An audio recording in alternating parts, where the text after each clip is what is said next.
السلام علیکم ورحمۃ اللہ وبرکاتہ۔ ناظرین، ماہ رمضان کے اندر اگر آپ کو اللہ تعالیٰ موقع عطا فرمائے تو آپ تہجد کی نماز بھی پڑھ سکتے ہیں، اور سحری کے ٹائم میں یعنی یہ بھی ٹائم نکال سکتے ہیں۔ اور تہجد کی نماز کس طرح پڑھنی ہے اور اس کی رکعتیں کتنی ہیں اور اس کے اندر صورتیں کون سی پڑھنی ہیں اور اس کی نیت کیسے کرنی ہے، میں آپ کو اس کے بارے میں وضاحت کرنے جا رہا ہوں کہ ناظرین، اگر آپ ہماری اس ویڈیو کو شروع سے لے کر آخر تک سنیں گے تو انشاءاللہ تعالیٰ آپ کو بہت فائدہ ملے گا اور آپ کے علم کے اندر بھی اضافہ ہوگا۔ تہجد نماز کی بہت ہی برکتیں ہیں۔ اگر آپ زیادہ میں زیادہ نوافل پڑھنا چاہتے ہیں تو اس کی 12 رکعتیں ہیں، اور 12 رکعتیں ہیں، اور دو دو کر کے آپ 6 نوافل پڑھیں گے تو اس کی 12 رکعتیں ہو جائیں گی۔ اور اس کی نیت کس طرح کرنی ہے اور کیسے کرنی ہے، میں آپ کو اس کے بارے میں بتانے جا رہا ہوں کہ تہجد کی نماز کی نیت یعنی دل کے ارادے کو بولتے ہیں۔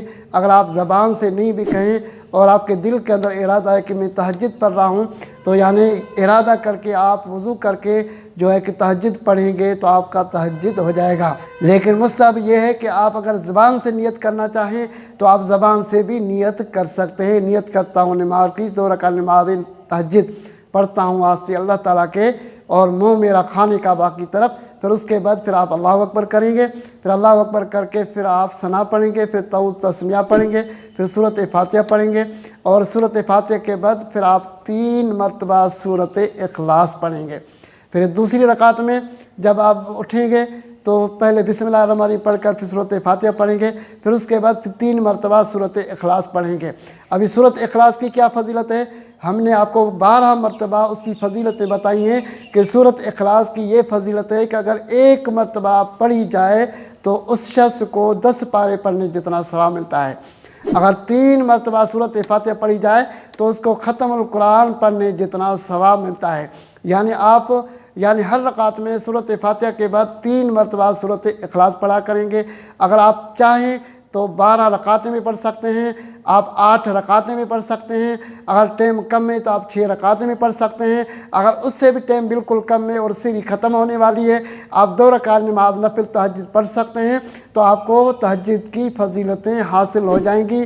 یعنی یہ ہے تہجد کے پڑھنے کا طریقہ۔ ہو سکتا ہے ماہ رمضان میں آپ پابندی کے ساتھ تہجد پڑھیں، کیونکہ نفل کا ثواب فرض کے برابر ہوتا ہے، اور فرض کا ثواب 70 گنا زیادہ اللہ تعالیٰ عطا فرماتا ہے۔ آپ ماہ رمضان میں یہ پابندی کریں، ہو سکتا ہے اللہ کی رحمت سے اللہ تعالیٰ آپ کے اندر استقامت عطا فرمائے، اور عام دنوں کے اندر بھی آپ کو تہجد پڑھنے کی اللہ تعالیٰ ہمت اور توفیق دے، آپ پڑھتے رہیں اور آپ کی عادت بن جائے۔ ناظرین، یہ تھا ماہ رمضان میں تہجد پڑھنے کا طریقہ، جو کہ ہم نے آپ کو بتایا کہ نیت کیسے کرنی ہے اور سورتیں کون سی پڑھنی ہے اور رکعتیں کتنی پڑھنی ہے، اس کی وضاحت ہم نے آپ کو کر دی ہے۔ اگر آپ ہماری اس ویڈیو کو سنیں گے تو انشاءاللہ تعالیٰ آپ کو بہت فائدہ ملے گا۔ السلام علیکم ورحمۃ اللہ وبرکاتہ۔